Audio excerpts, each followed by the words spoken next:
ಪ್ರೀತಿಯ ನಾಗರಿಕ ಬಂಧುಗಳೇ, ಸಾಮಾಜಿಕ ಮತ್ತು ಶೈಕ್ಷಣಿಕ ಸಮೀಕ್ಷೆಯಲ್ಲಿ ನೀವು ಗಣಿತದಾರರನ್ನು ಕಾಯಬೇಕಾಗಿಲ್ಲ. ಆನ್ಲೈನ್ ನ ಸಿಂಪಲ್ ಪ್ರೊಸೀಜರ್ ಮೂಲಕ ಸ್ವತಃ ನೀವೇ ಅಪ್ಲಿಕೇಶನ್ ಫಿಲ್ ಮಾಡಿ ಸಬ್ಮಿಟ್ ಮಾಡಿ. ನೀವು ಮಾಡಬೇಕಾಗಿರೋದು ಇಷ್ಟೇ. Step 1 KSCBC self declaration .karnataka.in ಗೆ ಭೇಟಿ ಕೊಡಿ. ಸ್ಟೆಪ್ 2 ನಾಗರಿಕ ಅಥವಾ ಸಿಟಿಸನ್ ಎಂದು ಕೊಡಿ. ಸ್ಟೆಪ್ 3 ನಿಮ್ಮ ಫೋನ್ ನಂಬರ್ ಎಂಟರ್ ಮಾಡಿ OTP ಪಡೆಯಿರಿ. ಸ್ಟೆಪ್ 4 ಹೊಸ ಸಮೀಕ್ಷೆ ಮೇಲೆ ಕ್ಲಿಕ್ ಮಾಡಿ. ಸ್ಟೆಪ್ 5 ನಿಮಗೆ ಕೊಟ್ಟಿರುವ UHID ನಂಬರ್ ಅನ್ನು ನಮೂದಿಸಿ ವೆರಿಫೈ ಮಾಡಿಕೊಳ್ಳಿ.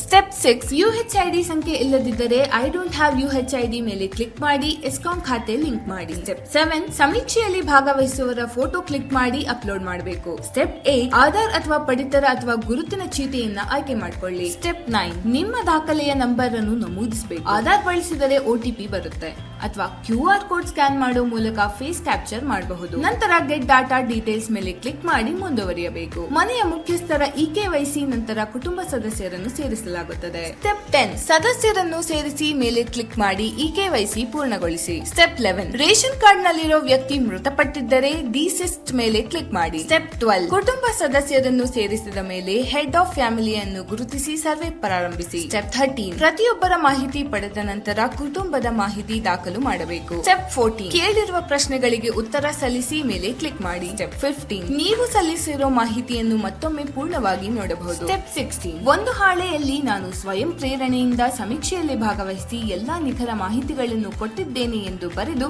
ಆ ಫೋಟೋವನ್ನು ಅಪ್ಲೋಡ್ ಮಾಡಬೇಕು. ಸಬ್ಮಿಟ್ ಮಾಡಿದ ನಂತರ ಅಪ್ಲಿಕೇಶನ್ ಸಂಖ್ಯೆ ನಿಮಗೆ ಸಿಗುತ್ತದೆ.